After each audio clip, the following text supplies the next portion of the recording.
Good morning. Today's a special day. Your man is no longer employed as of 3:30 today. What am I going to do, you say? I hear you. I'm going to tell you. I'm going to work at Duff's, the restaurant in Buffalo. And I think what is really cool is I'm 36. My entire adult life has been working on cars. BC Automotive, right? It's one of my main, that's who I was as a person as of 2 to 3 years ago. And then as of 2 to 3 years ago, my main identity, which might have been my problem because I put too much of my identity into my job, that's a me thing, disappeared. And man, the emotions that I was feeling for 2 to 3 years, not even worth talking about. Just know that I found a little bit of who I was these last few years. Anywho's, I spent 2 years working at parts stores. One was advanced, doing like managerial, commercial stuff, and what a garbage company. And then Napa seemed like it was a better deal. No, not by much. So, needless to say, there was some corporate shenanigans, and Sean was out of a job until today. And I have to say, I'm always been kind of a loner, even though I have a brother, a best friend, a wife, a kid, kind of at my core a loner. That's a problem. The later you get in life, the more you're lone wolfing it. Well, you have no network. Who is your network? Who is my network? So I had to change a little bit, really start accepting help. Just accepting it, like, yo. So I put a Facebook status out not more than 1 week ago, and I say, hey, look, I'm looking to get back into a kitchen. I'm 36, so the last time I worked in a restaurant was 18 years old. Ain't nobody trying to, like. So I say, look, I'll wash dishes. I just need to get back into the kitchen, and then I can show what I can do. And quite a few people on Facebook was like, yo, come work here. And one of the gentlemen, I took him up on it. I was like, I would actually love to work there. Got me in, and I couldn't be more thankful. So, that being said, today, we're going to talk about jobs, because your man's got one. And I just laid out the timeline for you. Been without a job for, actually, this will be a full 2 weeks today. Happy anniversary. 2 weeks. You hear what I said? 2 weeks. We're going to look at China today. Imagine, now I'm, again, 36, disabled. There's a lot of things working against me right now. Imagine being a bachelor's, a master's, you name it.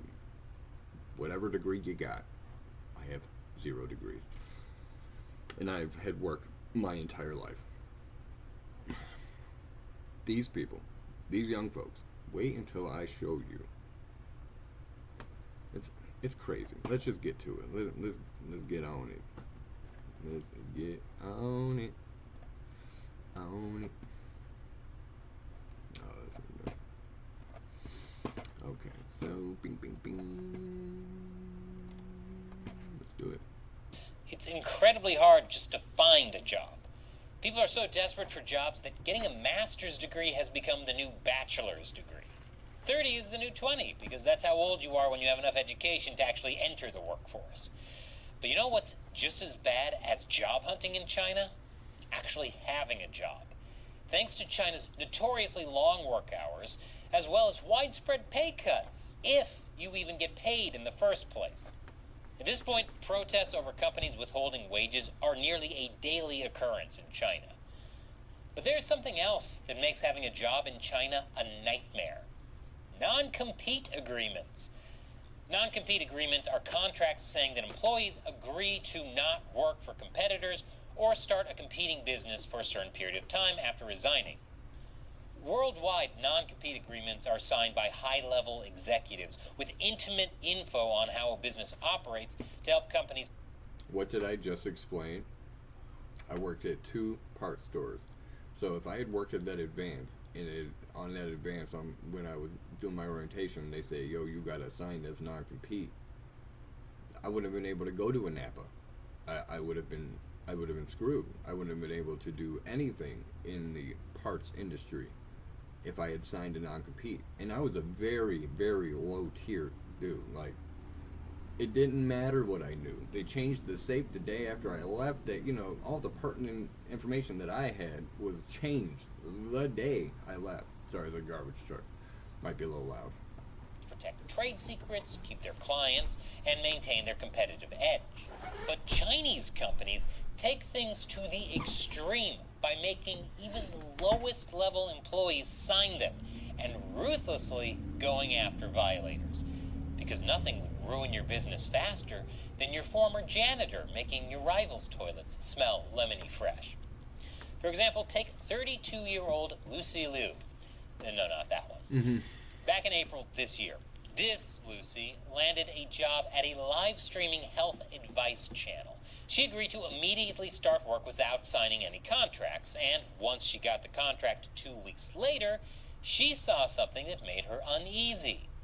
It had a non-compete clause stating that she couldn't join any rival business for 2 years after the contract ended.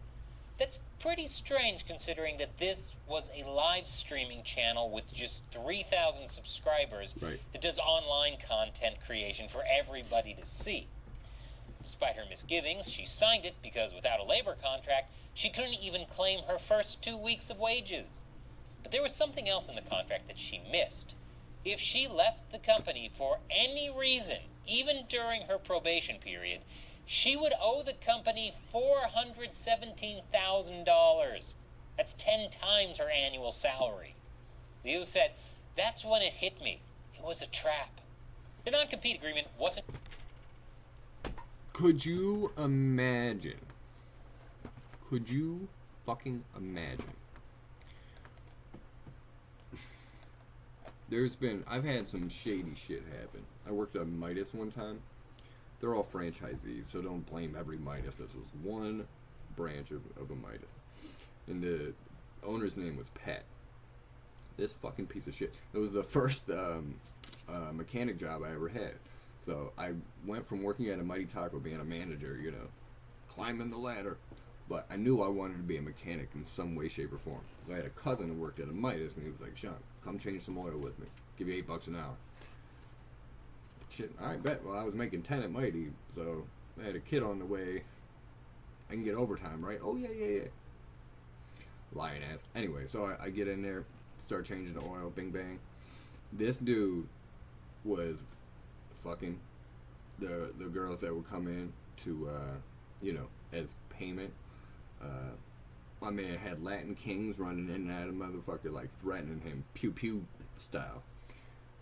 Then I was like, all right, well, I've had about enough of this clown show. It was probably about 6 months or so. And put in my 2 weeks, did the whole shebang. I was very good about it. I had another job upcoming. I get my last paycheck. Now, mind you, what did I just say? I had a kid on the way, blah, blah, blah. Money was very important at that time. And he cashed my paycheck, took out, was it $150, called it a loyalty tax. Everything about it was illegal. What did I do? I went to I live in Buffalo. I went to Buffalo B District and C District. They said, sorry, it's you gotta go small claims court for that. I said, the man illegally, like, isn't that a... He said, well, come to find out, the man's brother was a fucking sheriff. So there's nothing they would have done anyways. I'm just proving a point that I'm in America, all right? And even that, like, I felt trapped. I felt like, what can I do? There was nothing I could do. Go to fucking small claims court for $150. And, I mean, either way. So, imagine not being paid for months, years, and being like, well, fuck you, I'll quit then. Oh, well, in your contract, you were going to have to pay me 1,000,000 yuan. Bro, I make 30,000. Right.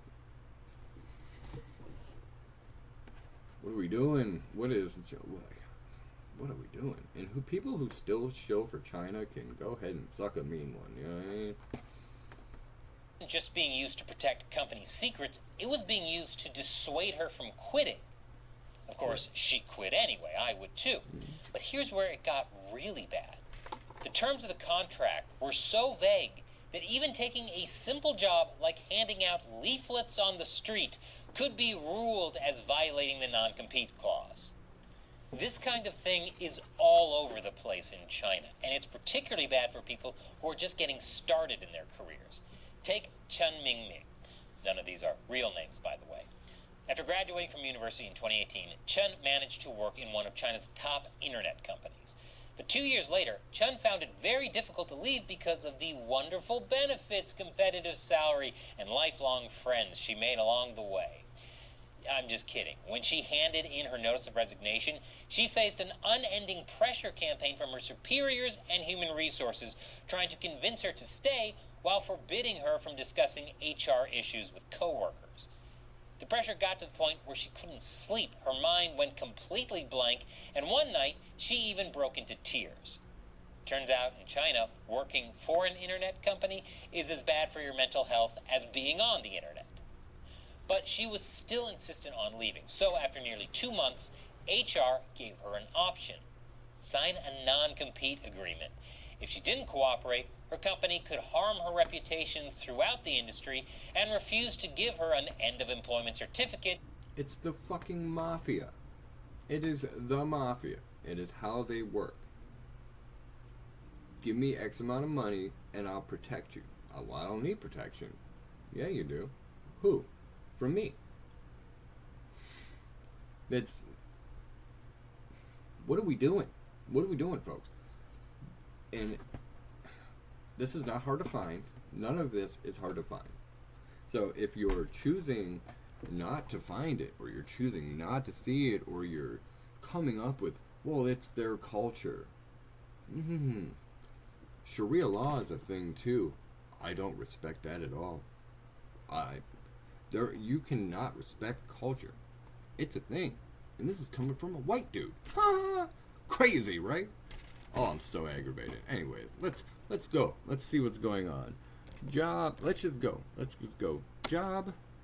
USA. Let's see what comes up. Infographic show is awesome.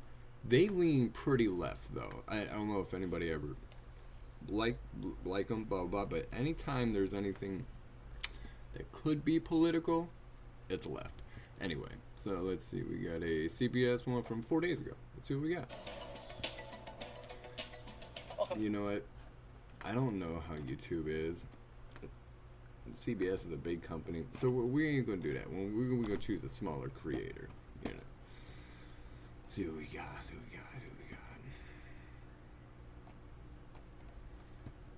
Can you imagine losing 100,000 jobs in just 21 days? That's what's happening across America right now. An economic earthquake tearing through factories, offices, and farms before families even get their next paycheck. But let's just cut this off at the pass before anything. It's going to be blamed on AI. It's going to be blamed on the economy as a whole, and it's going to be lack of low-skilled, low-paid workers because ICE is doing what ICE does. But here's the thing.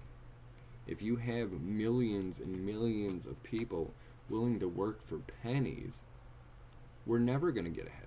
It's never going to change. So let's see where they go. But those are my 3 predictions of what they blame this on. And all are true, but, right? The brutal reality is that this collapse isn't limited to one industry or one city. Correct. It's spreading like wildfire, fueled by I crushing... didn't think about the T word. Heavy blame on tariffs. Look up the stats of how much, as a country, we've made this year alone in tariffs. I'm just saying. Tariffs, vanishing exports, and soaring costs that leave businesses no choice but to cut workers loose. Entire states are spiraling into chaos, where unemployment lines grow longer every sunrise. These aren't just numbers. This is America's job market on the edge of total collapse. Number 5, Ohio. Ohio is collapsing at a speed no one thought possible. In just 21 days, over 15,000 workers in the state have been thrown out of factories, warehouses, and offices. Think about that. Every single day for 3 weeks, more than 700 Ohio families lost their paychecks. The Buckeye State, once the proud industrial backbone of America, is bleeding jobs like it's Let's be honest. We're called the Rust Belt. I live in Buffalo. I know for a fact Ohio is considered Rust Belt. Why are we considered the Rust Belt? Well, it's because our cars have giant fucking half-dollar size of rust holes in them, but that's not why. It's because we used to be the industrial capital of the world. Buffalo's, your Ohio's, your Detroit's. They're gone. And what are they doing? Collecting rust. Like, we are the Rust Belt.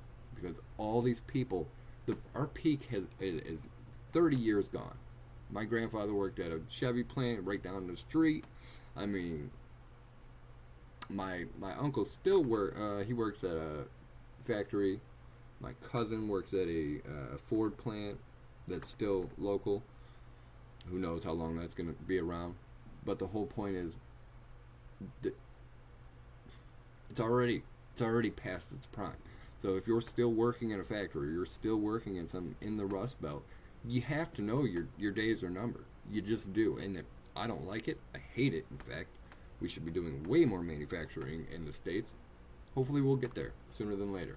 But just know that if they start going in on they should be, it's been gone. It's been done. It was just something that was a little late to the party. 1980 all over again, only faster, uglier, and with no clear way out. The trigger? Trump's brutal 50% tariffs on steel and aluminum. What was sold as a move to protect American jobs has turned into Ohio's economic death sentence. Steel mills in Cleveland and Youngstown report that production costs have exploded by $120 to $150 per ton, pricing them out of the global market. Orders from Europe and Asia are down by as much as 40%, leaving furnaces cold and workers idled. U.S. Steel's Ohio division has already announced mass furloughs, and local suppliers say they've lost contracts worth tens of millions of dollars overnight. The steel capital of America is now watching its last lifeline snap in real time. But it doesn't stop with steel. Ohio's auto sector, which employs nearly 90,000 workers, is in freefall. Stellantis' Toledo plant, home of the Jeep... Who? Stellantis? They don't sell cars anymore. Stellantis hasn't sold cars in like 3 years. I mean, they still have cars for sale. They're not selling the fucking things. So, cars are not selling. Inventory is piling. When inventory piles, what happens? Orders go way down. When orders go way down, what happens? Workers get cut. So, maybe there's technological. Maybe there's tariffs. And all of these, of course, are going to have little things to do with one another. However, the market is the market. Gross. I fucking can't. This bitch throws up like, I swear, like 3 times a day. I don't know. Anyway. But it's insane. Wrangler That's slashed production after sales collapsed 18% year over year. Parking lots outside the plant are now graveyards of And what do you say, year over year, right? The tariffs were just applied this year. So year over year implies it's been going down. Okay, I just want to put that out there. Sold vehicles. Billions of dollars in shiny metal nobody can afford to buy. Electric vehicle assembly lines that were supposed to secure Ohio's future are instead draining it dry. By years... Who said that electric cars were the future, though? Not the people. The people never said that. The government said that. And analysts warn Ohio's auto industry could suffer $2.3 billion in lost output. The shockwaves are hitting households like a wrecking ball. The average Ohio family now carries $89,000 in debt, and auto loan delinquencies are spiking at 11% higher than last year. I guess I would like to know what the average was beforehand. So this is obviously an AI one. Let's go a little further. Industry that employs more than 110,000 people. isn't immune. Drug exports are facing retaliatory tariffs in Europe and Asia, wiping hundreds of millions off revenue sheets. Plants in Princeton and Somerset County are downsizing staff, with local reports of layoffs in the thousands. For a state that branded itself the medicine chest of the world, this collapse is like ripping out its very identity. Meanwhile, ordinary families are being crushed by costs. Median household income in New Jersey hovers around $97,000, one of the highest in the nation. But with property taxes averaging a shocking $9,500 per year and mortgage rates over 7%, even middle-class homeowners are drowning. A modest $400,000 home in suburban Bergen County now costs over $3,000 a month in mortgage payments, before property taxes and insurance. Foreclosure filings are up 31% statewide since last summer, with Atlantic. And why is that? Insurance rates are going through they're astronomical. Okay, see, this is a perfect example of watch what you watch, or do it with critical thinking skills. If I were to be a blank slate and just watch this AI video and take the points it wants me to take, I should be extremely against tariffs. The pharmaceutical companies have more profits than ever. I shouldn't be mad at them. I should be mad at the tariffs. No, why don't you take less profit and help the fucking people? Right? So, this video is very corporatist. It's very elitist. It's trying to drum up emotions, which I'm an emotional person, so it's getting it out of me, but for the wrong reasons. It's not making me mad that when the government's doing tariffs or anything like that. I want the tariffs. I want manufacturing to come back. I actually don't like the global model at all. I think as Americans, we subsidize the world and then get fucked when we want something.